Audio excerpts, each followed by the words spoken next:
Okay, so the fulfilled person for Karl Marx is the person who is consumed with being, not with having. Uh, and so Marx was primarily concerned with independence and freedom, which you can see was not the case for communism as actually emerged in the world. So that, the communism of Cuba, for instance, is not Marx's vision. He doesn't want a sort of controlling central government that's giving people their roles and divvying out resources to them all equally. It's not about everyone having the same amount of stuff. It's about freeing one's labor. Okay. Now, Marx thought that capitalism was the most efficient economic system that has ever emerged on Earth. It's the most efficient, but by its very efficiency, it's also the most alienating. Okay, so capitalism, the most efficient and the most alienating. And the two are related to each other. The most efficient kind of system that you could have is the one that breaks labor down into its smallest pieces so that each laborer requires less and less training. And the assembly line is just the ultimate expression of efficiency in capitalism. And it gets people to the point where machines are doing most of the work in modern day assembly lines, and people are there sort of just monitoring the machines. And this is incredibly efficient because when the sales go down and the workforce needs to be laid off, people can be laid off. And then when business starts growing, people can be brought back onto the assembly line and trained with almost no effort at all. So the less training that people need, the more efficient the overall process is. So capitalism is the most successful companies are the ones that break labor down to the most efficient level. But in doing so, makes people what Marx would say are just cogs in the machine. They're just appendages of the machine. What's really everyone knows their sort of niche, their particular part in the product, assembly line, and they're not like kind of a whole person, and they become alienated for it. And there's various ways that people are alienated. One is their labor itself sort of becomes a not at home feeling. And if you've ever worked a job where you kind of felt uneasy and you didn't want to be there and you just couldn't wait for your day to end so that you could go home to actually feel like you're at home, well, that means that you're not at home when you're laboring. Okay, so we become alienated in the work itself. We're siloed into doing one repetitive task, or maybe if you're lucky, you have a few varieties of that one task, and you specialize in it, and then you do it 40 hours a week, for a lifetime, and that becomes alienating. Okay, because Marx thought that the free person, the person consumed with being, would have all sorts of talents that they're working with, and they would be constantly growing in their sense of who they are because they're doing different kinds of things. Okay, not just the same thing over and over. We also become alienated from the products ourselves, the products themselves. We see, this pen, it was made in China, but I have no idea where in China.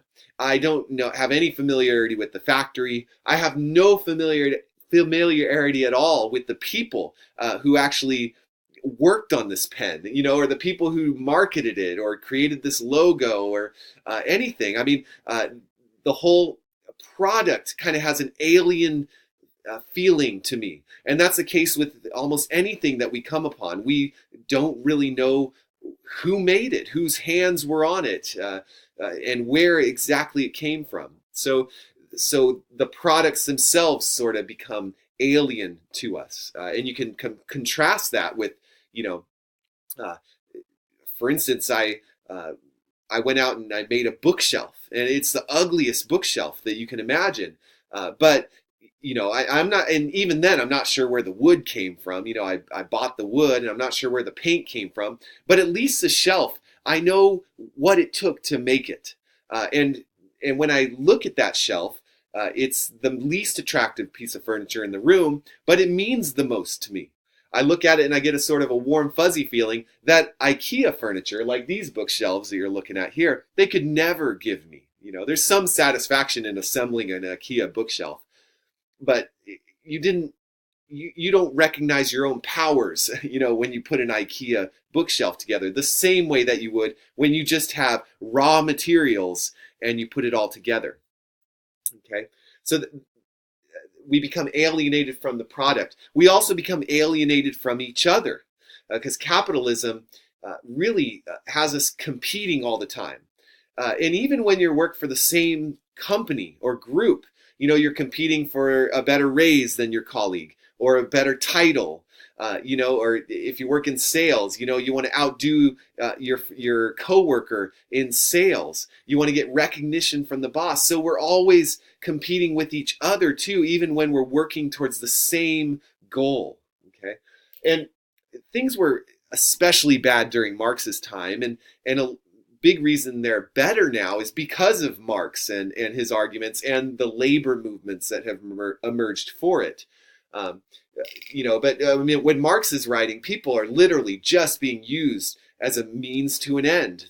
Thinking to our week on ethics, but people weren't getting paid overtime. They weren't working just an 8-hour day. They weren't getting weekends off. They were getting pushed to the limit, and really the owners of capital were simply paying them as much as it would take to have them survive. And we still see that kind of abuse of workers in countries like China and Malaysia and so on.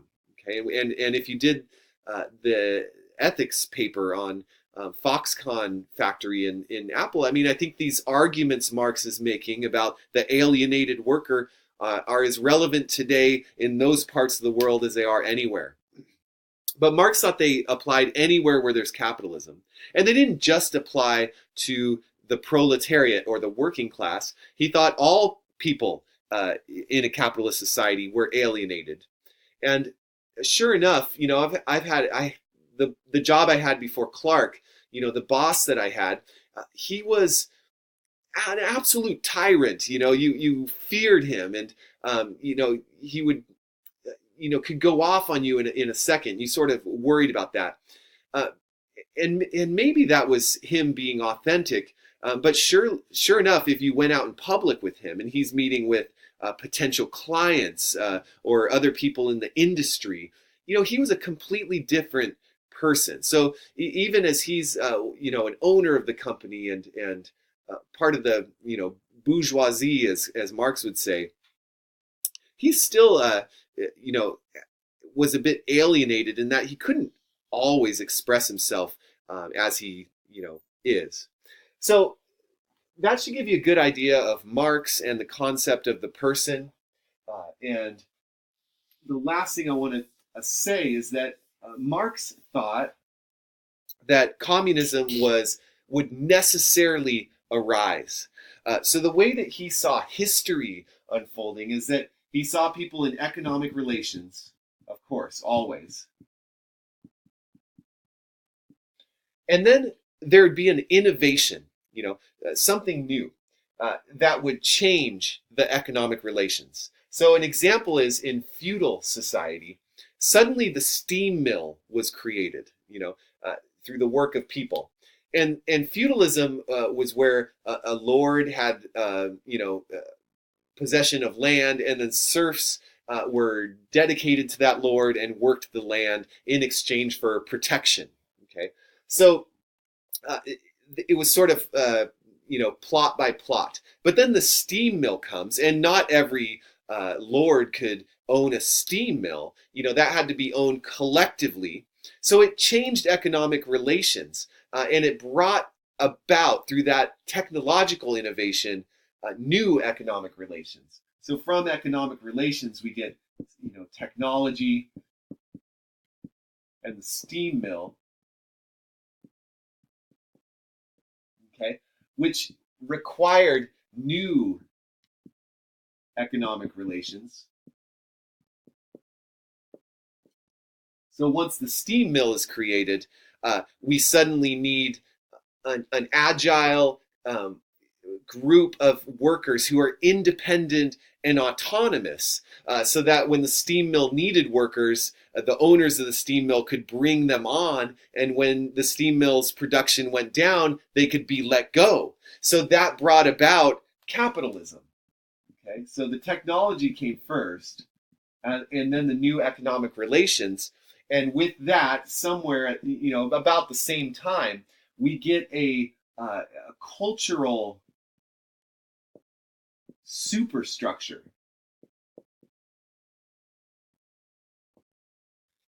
So once capitalism takes hold and it becomes the new economic relations, we need cultural institutions and sort of spirit that supports that. So, of course, when capitalism comes about, we would have something like the concept of inalienable rights, because we're thinking about people as individuals, as autonomous individuals. So we start thinking about inalienable rights, and John Locke's theory, emerges and has sway.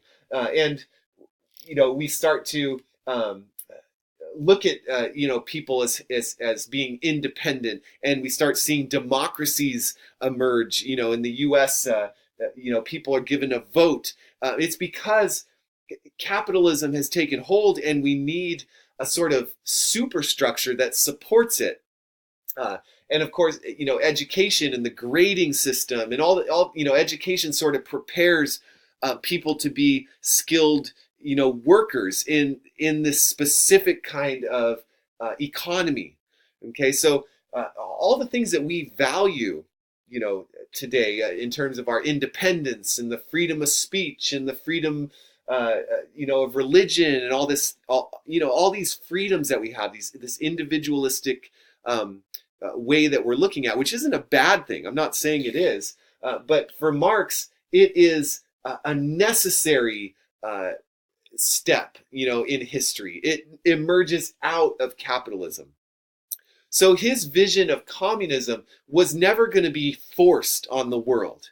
There would be some technology that emerged that would cause the internal undoing of capitalism. And so I'm going to post a video that I'd like you to watch, because machines have become so sophisticated in our world that we are starting to see workers being displaced by machines and really having no other place to go. I mean, this is becoming a bigger and bigger problem. And machines are now doing machine learning, and they're really kind of taking off a life of their own. And so I want to consider whether this could be the technology that brings about new economic relations. Suppose machines did so much work that they created wealth themselves, and that wealth could be distributed to all in the form of kind of a basic income that everyone would get, and this would free people up so that they wouldn't have to work 8 hours a day, 40 hours a week.